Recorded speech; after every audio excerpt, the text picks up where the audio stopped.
comme vous le savez certainement, mais c'est un rappel mais que je tenais à faire, le jeûne et la prière, ça fait partie de la vie de la foi. Si le jeûne vous fait peur, c'est que vous n'êtes pas encore familiarisé avec cet exercice, et donc c'est le signe que vous en avez besoin. Parce que Jésus ne dit pas « si vous jeûnez », il dit « quand vous jeûnez, faites ceci et ne faites pas cela ». Donc il inclut ça dans une pratique usuelle, habituelle. Et il faut se dire que quand on sera au ciel, on ne pourra plus jeûner. Alors il faut en profiter maintenant. C'était de l'humour, hein, mais j'ai bien conscience que sur un sujet aussi grave que la nourriture, où il y a une petite tension, je sens. Voilà. Donc, au niveau de l'esprit, les liens dont nous souffrons tous, des petits, des moyens, des grands, et les chaînes secrètes qui nous chargent, que les autres ne connaissent pas, tombent dans le jeûne et dans la prière. Et nos addictions, nos dépendances, nos compromis spirituels, les difficultés que nous avons à comprendre la parole de Dieu, à comprendre ce que Dieu veut nous dire, tabagisme, alcoolisme, les dépressions, les peurs, toutes ces choses sont touchées puissamment par le Saint-Esprit pendant un temps de jeûne et prière. Amen. Soyez plus enthousiastes. Je sais que le sujet est difficile. C'est une manière pour nous d'entrer dans une dimension spirituelle. Et le niveau du désir que vous avez de Dieu augmente aussi. Vous voyez, un message comme je suis en train de vous partager, par exemple, après une semaine de jeûne et prière, vous pleurez en entendant ce que je dis. Tandis que là, évidemment, il y a tout le débroussaillage à faire avant, et c'est plus compliqué. Mais je l'ai vécu, c'est vrai, c'est du témoignage. Le temps de jeûne et prière, c'est un temps de repos, parce que c'est un temps qui est fatigant pour le corps. Alors évidemment, quand on travaille, forcément c'est plus compliqué. C'est pour ça que je vous ai évoqué tout à l'heure des formules de jeûne qui sont plus faciles à vivre. Jeûner un repas par jour, ça c'est possible. Il n'y a pas si longtemps, on va dire une 50aine d'années ou un peu plus, les gens ne mangeaient pas autant qu'on mange aujourd'hui. Vous êtes d'accord, hein? Quand ils mangeaient une fois dans la journée, c'était déjà pas mal. Et donc, c'est un peu subjectif cette histoire de nourriture. Il y a un verset dans la parole de Dieu qui dit « Malheur à ceux qui mangent dès le matin ». Vous le connaissez ce verset? Non? Il y a toute une culture à refaire, hein, toute une éducation. Ça ne veut pas dire qu'il ne faut pas manger le matin, ça veut dire qu'à cette époque-là, pour eux, voilà, c'était quelque chose, on allait d'abord travailler, et puis après, quand on avait fini, on rentrait, puis on mangeait. C'est dans les Proverbes. Le temps de jeûne et de prière, je suis dans le message là, hein. Le temps de jeûne et de prière, donc c'est un temps de repos, mais c'est aussi une expérience extraordinaire par rapport au temps qui passe. Voilà. Parce que tout d'un coup, on se dit qu'il n'y a pas seulement 60 minutes dans une heure. On dirait qu'il y a plus. Des fois, il y a le double. On a beaucoup de mal à évoluer, à faire les choses habituelles, mais quand on est plongé dans la présence de Dieu, on va se retrouver avec une densité et une efficience qui est plus grande spirituellement. Amen.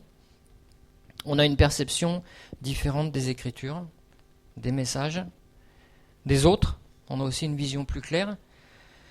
Et donc on rentre dans une dimension spirituelle différente. Dans Marc, au chapitre 9 et au verset 29, Jésus dit « Cette sorte de démon ne peut sortir en aucune façon, si ce n'est par la prière et par le jeûne. » Amen.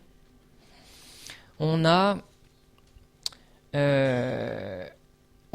des grands défis devant nous. Et là, je vais répondre plus directement à la question de Sébastien. La direction. On a évoqué ça en réunion d'anciens, on s'est posé la question, on y réfléchit.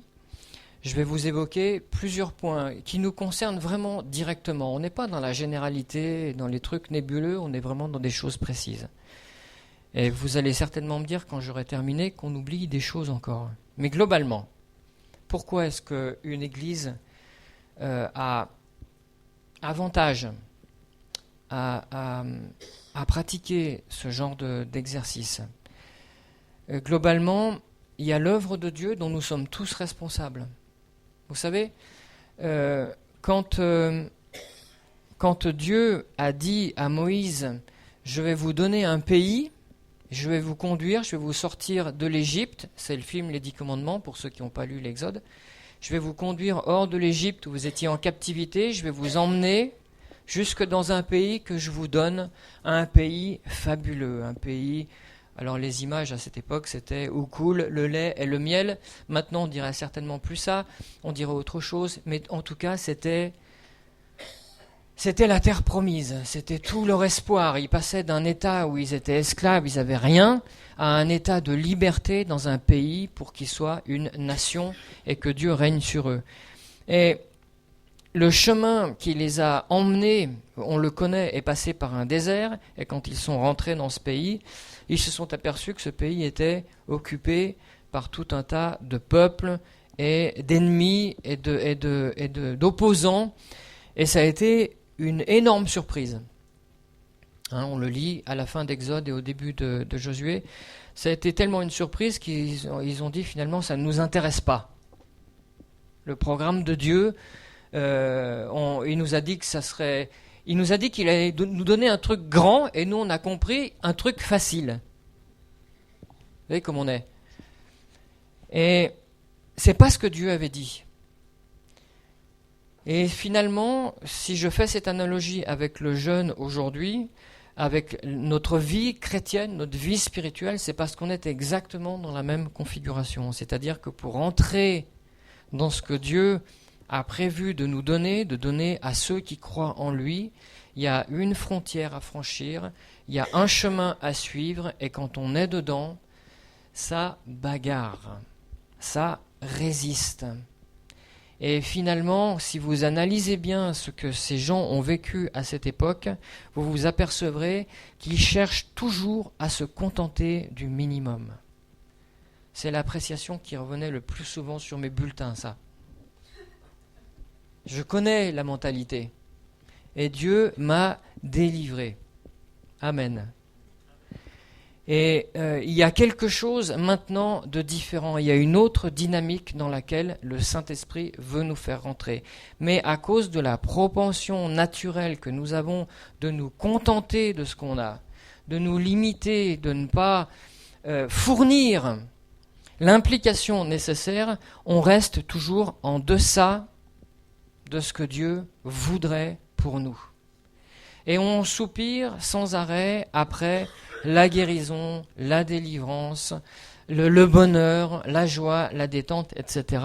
Tout simplement parce que ce que Dieu attend, c'est qu'on rentre dans une dimension spirituelle et que nous attendons que lui nous fasse rentrer dans une dimension spirituelle. Et il y a un énorme malentendu. Un énorme malentendu. L'Église, on le sait, je vous dis des choses que vous savez, c'est un corps, c'est un endroit. Je rappelle que dans le livre des Actes, on lit cette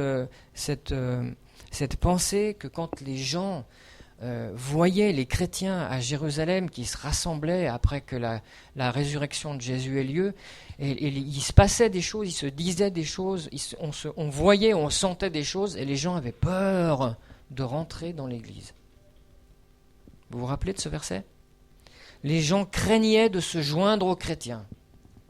Parce qu'on savait qu'il y avait un gars qui s'appelait Ananias et puis sa femme Saphira et qui avait fait des trucs, et puis il arrivait des choses, il se passait des choses dans l'Église qui remplissaient de crainte les gens. Et aujourd'hui, le christianisme du 21e siècle, il faut le reconnaître, on ne va pas se stigmatiser, mais on ne va pas se raconter d'histoire. On est un petit peu là avec des filets et des cannes à pêche à essayer d'attraper les gens dans la rue et de leur dire « Mais venez chanter des cantiques, venez écouter des messages, c'est pas vrai ?» Et on n'y arrive pas. Alors qu'à cette époque-là, les gens voulaient rentrer, mais ils n'osaient pas venir. C'est curieux quand même. Il y a un basculement spirituel, et quand on pense, nous, aux jeûnes et à la prière, à cette dimension spirituelle, on a un peu ça en perspective. C'est-à-dire que on aimerait qu'il y ait une inversion de polarité. Ça vous intéresse ? Vous seriez bien mal avisé de me dire non, de toute façon. Hein. Aujourd'hui, on sait, je suis convaincu que Dieu veut déployer sa puissance pour libérer les captifs et pour renvoyer libres les opprimés. Amen. Et il y a beaucoup de malades dans le peuple de Dieu. Il y a beaucoup de souffrances. C'est vrai. Et on a besoin que le niveau de la puissance de Dieu augmente. On a besoin vraiment, pour nous-mêmes, moi le premier, et pour nos frères, et pour plein de choses, on a besoin que l'autorité spirituelle du nom de Jésus soit plus grande. Amen. Alors, il y a deux solutions. Ou bien on continue comme ça, ou bien on met en place des choses pour aller jusqu'au bout de notre confiance dans ce que nous disent les Écritures. L'autorité du nom de Jésus doit augmenter dans l'évangélisation. L'évangélisation, ça fait partie intégrante de notre mandat. On est béni ici dans cette église parce qu'on a des initiatives d'évangélisation qui se sont levées spontanément. Elles ont besoin d'un surcroît de puissance et d'autorité du nom de Jésus. Et nous, les chrétiens, on a besoin de prendre conscience aussi de l'appel de Christ qui nous concerne personnellement. On est tous participants. Il y a des ramifications qui vont dans tous les sens. On est tous interconnectés. L'évangélisation, ce n'est pas un truc qui est réservé aux évangélistes. Les responsabilités, ce n'est pas des trucs qui sont réservés aux anciens et aux pasteurs. On est tous interdépendants. Et pour que cette interdépendance, elle devienne vivante et que Christ s'épanouisse en nous, on a besoin d'une prise de conscience plus grande. Et pour que la prise de conscience soit plus grande, on a besoin de prendre des mesures spirituelles pour permettre au Saint-Esprit de prendre la place dans notre vie. Et le jeûne et la prière, c'est une des choses. J'aimerais, si j'ai le temps, finir par celle que je trouve moi la plus importante. On a besoin, et c'est encore une direction, de l'élargissement de l'œuvre de Dieu, de sa zone d'influence et de son autorité. C'est-à-dire nous, c'est notre Église. On a besoin d'un espace plus grand pour accueillir toutes nos activités. Et on n'aura pas d'autre développement si on n'a pas l'espace pour le développement. Il paraît que c'est une règle de croissance. Donc il y a un défi devant nous, et s'il y a un défi spirituel, il y a des blocages spirituels. Il y a des digues, il y a des chemins bouchés, il y a des puits bouchés. On le sait, on en est tous convaincus. Maintenant, il faut qu'on prenne le taureau par les cornes et qu'on s'attaque aux trucs qui bloquent, qu'on fasse sauter ce qui bloque et que l'œuvre de Dieu puisse avancer. Amen. On sait que dans le livre de Daniel, il avait reçu, vous connaissez ce passage, cette grande vision qui avait un impact, mais qui est toujours vrai aujourd'hui. Donc c'était universel ce qui recevait cet homme. Mais il ne comprenait pas, il a prié, il a jeûné, et au bout d'un certain temps, Dieu a envoyé, on le sait, cet ange pour venir dénouer la situation. On a besoin de ça. Et on a juste besoin de mettre en place les mesures pour le faire. Et pourquoi on ne le fait pas ? Parce qu'on sait que ça va faire mal. Voilà. C'est toujours la fameuse différence entre l'implication et le reste. On a besoin aussi qu'il se passe quelque chose dans le fonctionnement du corps des responsables de l'Église, ce qui inclut davantage de personnes que les anciens. Il y a plein de responsables dans cette Église. On est arrivé à un endroit, à un tournant, on le sait, on fait un gros travail avec les anciens, avec le ministère apostolique de Pascal Bonaz. On a compris qu'il faut arrêter de changer le pansement et qu'il faut commencer à penser le changement. Il y a une autre vision qui se propose à nous, et les nouvelles visions, ça fait peur. Amen. Dites-le que vous avez peur du changement. Ouais, allez, ça frime, mais en fait, on est tous pareils. On a peur du changement. On est bien dans notre zone de sécurité et on sait ce qu'on laisse et on ne sait pas ce qu'on va trouver. On ressent un défi, c'est un point nouveau que je veux évoquer avec vous. On ressent un défi avec écrit en majuscule dans le domaine des enfants. Je ne sais pas si vous en êtes conscient. Je pense que l'info, elle commence à circuler de plus en plus. Mais on a besoin que quelque chose se passe au niveau de la puissance de Dieu dans le fonctionnement interne, dans notre gestion des enfants dans l'Église. Moi, je dis qu'il y a un réveil que Dieu veut donner ici. J'ai presque envie de dire qu'il y a un réveil en cours. C'est intéressant d'annoncer les trucs quand ils n'existent pas, parce qu'évidemment, quand ils existent, après, c'est plus une annonce. Dieu veut donner un réveil tout le temps. Amen. Dieu veut donner un réveil tout le temps. Il veut me donner un réveil, il veut donner un réveil dans ma famille, dans mon église, avec les enfants. Je suis convaincu que c'est vrai. Et le blocage ne vient pas de lui. On a besoin de ce réveil avec les enfants, et ça passe par une prise de conscience de notre responsabilité spirituelle. Et la prise de conscience de responsabilité spirituelle, souvent, elle se dénoue au travers d'un jeûne et d'une prière. Et je vous dis un truc, chacun des enfants qu'on a ici, dans cette église, chacun des enfants a besoin d'être visité par Dieu, avec dans certains cas des besoins de guérison profonde et même de délivrance. C'est un énorme dossier spirituel pour notre Église. On n'en aurait qu'un seul, ça serait déjà important.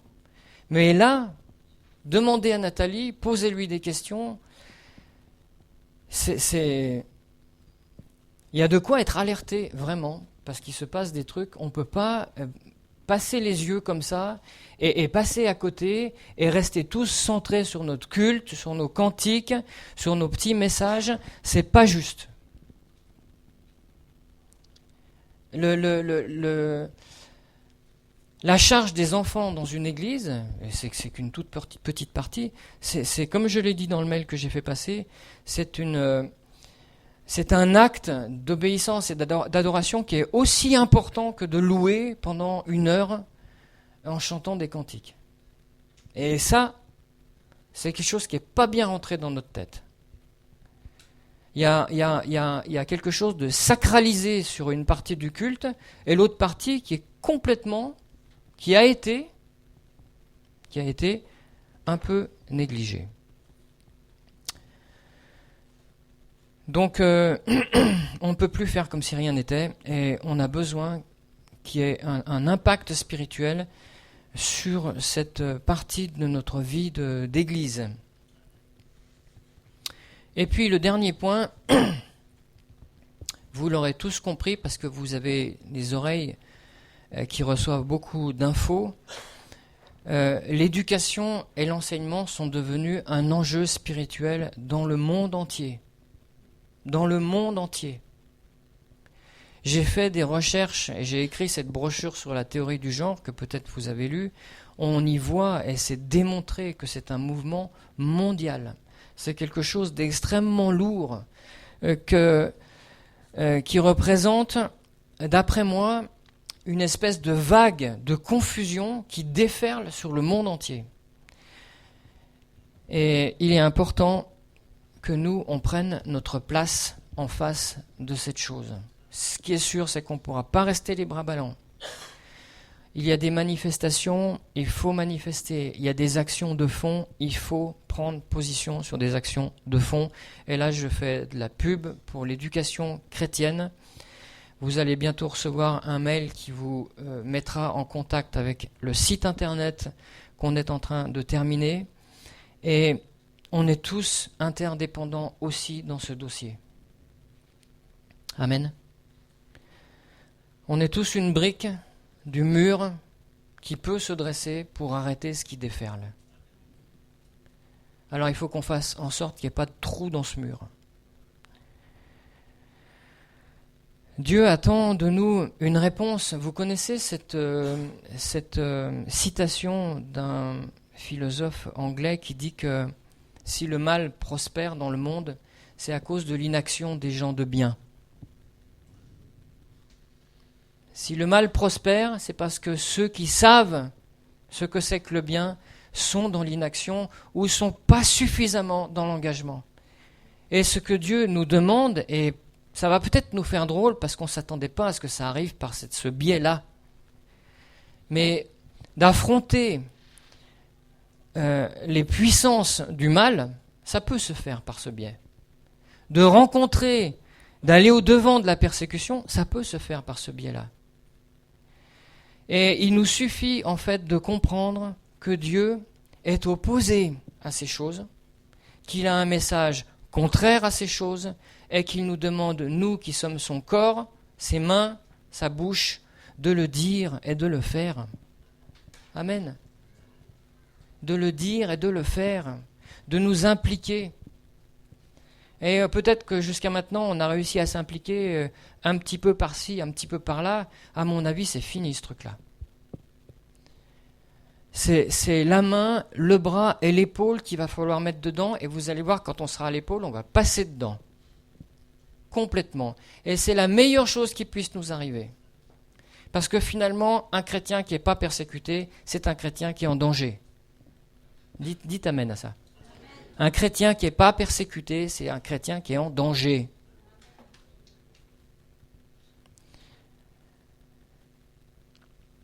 Alors,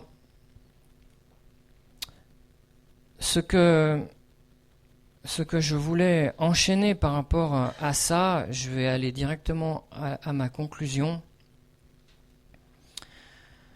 Le christianisme, j'avais l'intention de vous dire que c'était, fondamentalement parlant, c'est pas une religion qui est humaine. Le christianisme, c'est pas un code de bonne conduite dont on peut prendre connaissance, qu'on peut intégrer, s'approprier, et puis qu'on peut gérer. Quand on lit le Sermon sur la montagne, on se rend compte que le christianisme, c'est un truc qui nous dépasse complètement et qui nous dépassera complètement tout le temps. C'est pas naturel, c'est pas possible d'être chrétien et en paix sans que la puissance de Dieu fasse partie de cette histoire. Hein, vous savez que Jésus dit, si votre justice, votre manière d'être, elle ne surpasse pas la manière d'être des prêtres, des pasteurs, des théologiens, vous n'avez rien compris. Vous n'entrerez pas dans le royaume des cieux. Quand il dit dans Matthieu 5,43, vous avez entendu que la loi ancienne, qui était déjà un peu difficile, elle disait tu aimeras ton prochain et tu haïras ton ennemi. Mais moi je vous dis qu'il faut maintenant aimer vos ennemis et bénissez ceux qui vous maudissent. Faites du bien à ceux qui vous haïssent et priez pour ceux qui vous font du tort. Vous avez envie de faire ça, vous ? Mais moi je vais être franc avec vous, moi j'y arrive pas. Hein. Et quand j'y arrive, je suis au mieux un hypocrite qui fait en sorte que le reste se voit pas. Mais en réalité, à l'intérieur, ça m'intéresse pas du tout ce programme, humainement parlant. Et le passage de Jésus termine en disant, si vous aimez juste ceux qui vous aiment, quelle récompense avez-vous ? Les gens de la rue font la même chose. Si vous dites bonjour seulement à ceux avec lesquels vous avez de l'intérêt, qu'est-ce que vous faites de plus que les autres ? Vous devez être parfait comme votre Père Céleste est parfait.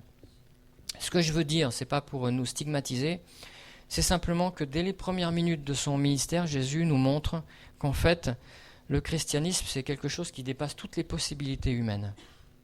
Et qu'il veut nous amener à la pensée suivante, c'est que personne ne peut y arriver. Et quand ses disciples lui disent, mais alors, qui peut être sauvé ? Et il dit, les hommes, ils ne peuvent pas. Voilà. Par contre, à Dieu, tout est possible. Et c'est pour ça que, comme on l'a évoqué tout à l'heure pendant la louange, nous donnons la place d'honneur à Christ Et nous avons creusé cette question, nous avons reçu ces révélations que Christ a racheté le monde, qu'il est la pierre d'angle, la base de tout, et que c'est seulement ce qui passe par lui qui peut devenir productif. Et cette démarche, c'est ça qui fait jaillir la vie et le témoignage et la lumière dans le monde au travers de nous. Voilà, nous sommes la lumière du monde, nous sommes le sel de la terre, c'est aussi dans le discours sur la montagne dans Matthieu 5, et c'est vraiment quelque chose que Dieu veut faire dans notre vie à tous. Et on est vraiment la lumière du monde. Je ne sais pas si vous le sentez.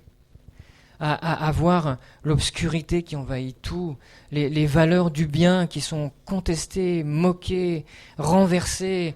On a l'impression que les tours n'arrêtent pas de tomber.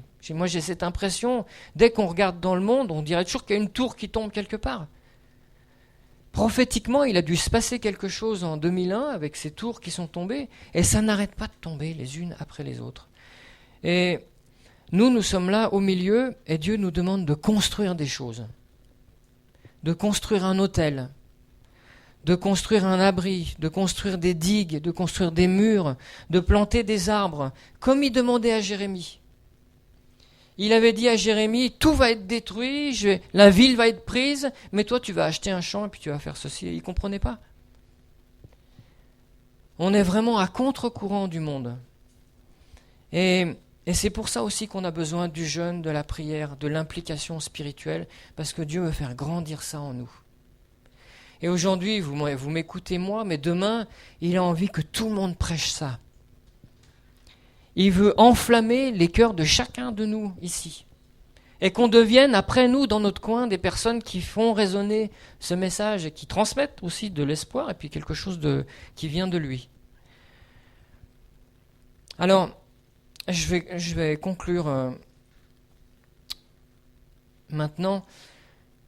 Ce que Jésus dit à ses disciples, il dit « Moi, je suis venu pour que mes brebis, ceux qui croient en moi, ils aient la vie et qu'ils aient la vie en abondance. » Et puis à un autre endroit, il dit « Celui qui croit en moi, des fleuves d'eau vive, encore la vie, jailliront de lui. » Il veut modifier la manière dont fonctionne notre christianisme. C'est-à-dire que on est là, nous, à aller chercher de l'eau à un puits, et lui, il veut installer une source à l'intérieur. Mais c'est une révolution totale.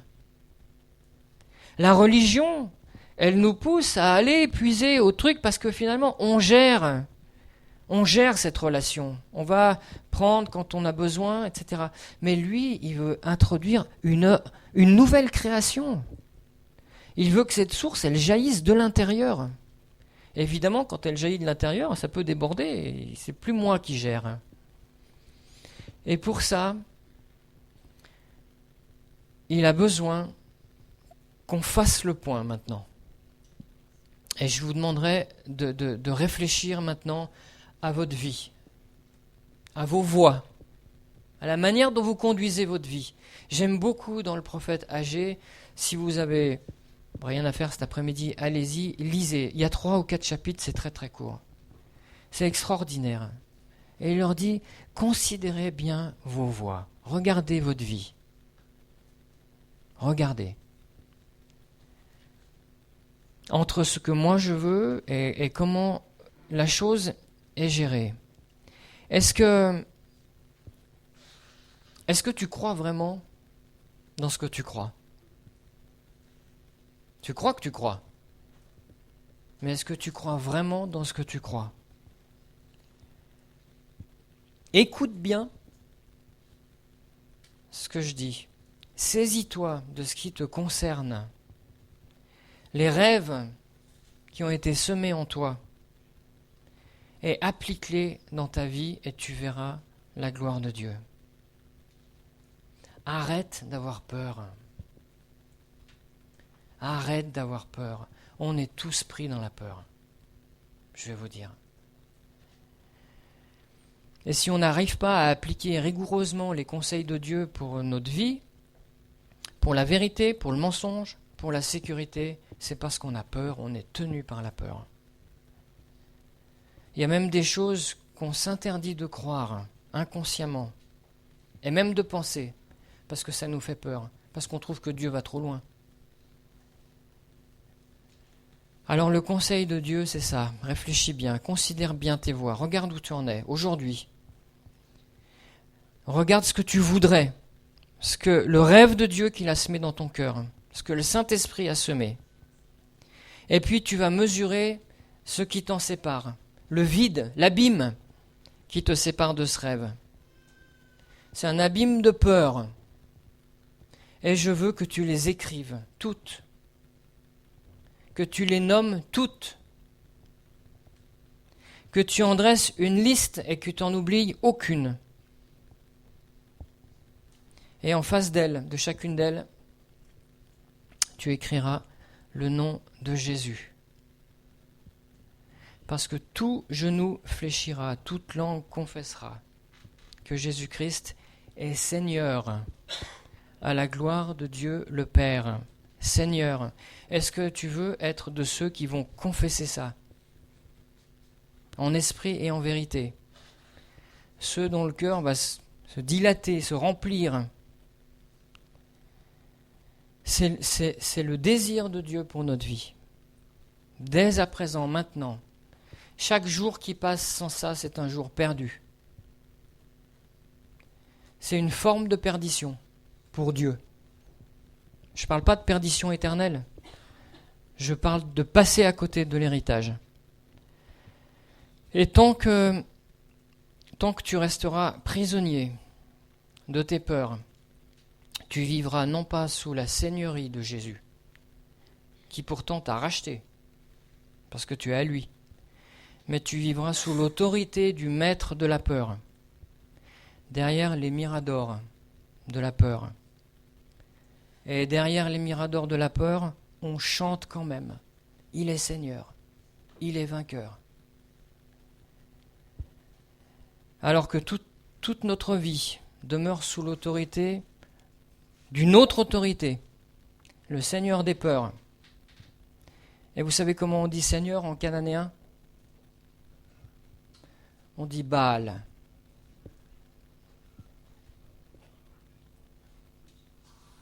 On dit Baal. Alors, c'est pour toutes ces raisons qu'on a besoin d'une prise de conscience, que quelque chose se rassemble dans notre cœur, que le désir de Dieu augmente en nous, que l'espoir de Dieu, que la foi augmente.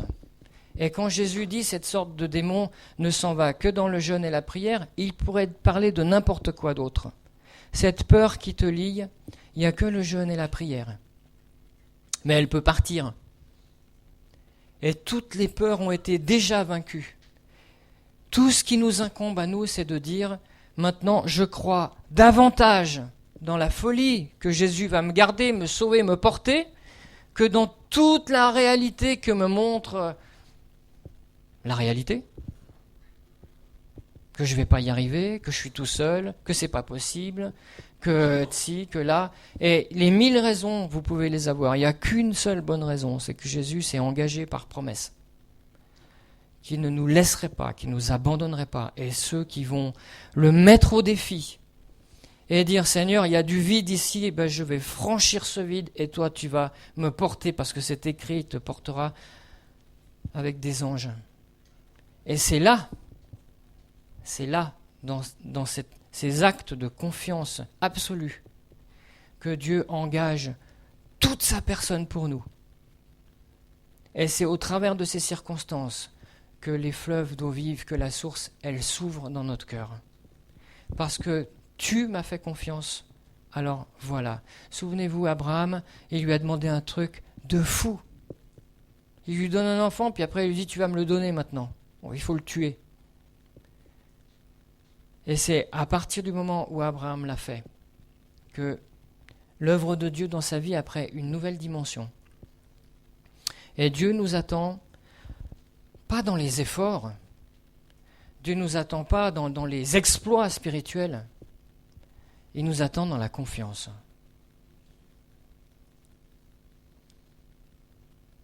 Dans la confiance. Il y a une phrase qui dit que L'obéissance ne mène pas toujours à la confiance, mais la confiance mène toujours à l'obéissance. Amen.